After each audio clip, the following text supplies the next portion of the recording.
ગુજરાતના મહત્વના સમાચારની શરૂઆત કરીએ દેવભૂમિ દ્વારકાથી। તો જામખંભાળિયામાં રખડતા આખલાએ 13 વર્ષીય માસૂમ બાળકનો જીવ લીધો।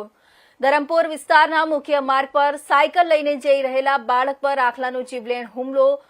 આખલાએ સિંગડું છાતીના ભાગમાં મારી દેતા બાળક લોહી લુહાણ હાલતમાં ગંભીર રીતે ઘાયલ થયો હતો। પરિવારજનો તાત્કાલિક હોસ્પિટલ લઈ ગયા, પરંતુ સારવાર મળે તે પહેલા જ બાળકનું કમકમાટી ભર્યું મોત નીપજ્યું છે। 13 વર્ષીય સાહિલ મહેન્દ્રભાઈ નકુમ નામના બાળકનું મોત નીપજ્યું હોવાનું જાણવા મળી રહ્યું છે, જેમાં આશાસ્પદ બાળકના મોતથી પરિવારમાં માતમ છવાયો છે। સ્વજનોના હૈયાફાટ રુદનથી વાતાવરણ ગમગીન બની ગયું છે। ગ્રામ્ય પંથકમાં લાંબા સમયથી રખડતા ઢોરના વધતા ત્રાસને લઈને સ્થાનિકોમાં પણ ભારે આક્રોશ જોવા મળી રહ્યો છે। મારું નામ જયસુખ મુરજીભાઈ નકુમ।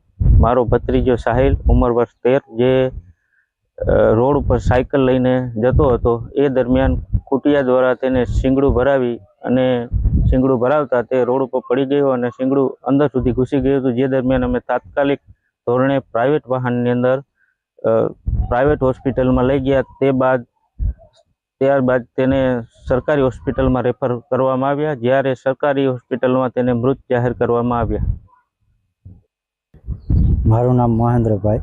મારા ભત્રીજાને સાયકલ લઈને આવતા રસ્તા પર ખૂટિયાએ ઈજા પહોંચાડેલી છે। ખૂટિયાએ ઈજા પહોંચાડતા એને શીંગડું છાતીમાં ઘૂસી જતા તેને તાત્કાલિક ધોરણે પ્રાઇવેટ હોસ્પિટલમાં લઈ ગયા। પ્રાઇવેટ હોસ્પિટલમાં લઈ ગયા બાદ ત્યાંથી અમને સરકારીમાં રિફર કરેલા છે। સરકારીમાં રિફર કરતાં અમને ત્યાં સારવાર કોઈ પણ જાતની ત્યાં મળી, પણ ત્યાં જઈને ડૉક્ટરે અમને મૃત જાહેર કરેલા। તો આ માટે અમે સરકાર પાસે માંગ છે કે ખૂટિયા અવારનવાર જેને તેને ગમે ત્યારે આવી રીતના કરે છે, તો સરકાર પાસે અમારી એટલી માંગ છે કે સરકાર એનું કંઈક પણ નિવારણ લાવે। આ તો અમારો બાળક 13 વર્ષનો ઓલો નાનો વયો ગયો, તો આવા નાનકડા બાળકો ઘણા બધા છે, એમ આવતા જતા બધાને હેરાન કરે છે। તો અમારા પાસે સરકાર પાસે એટલી માંગ છે કે સરકાર અમને આનું કાંઈ પણ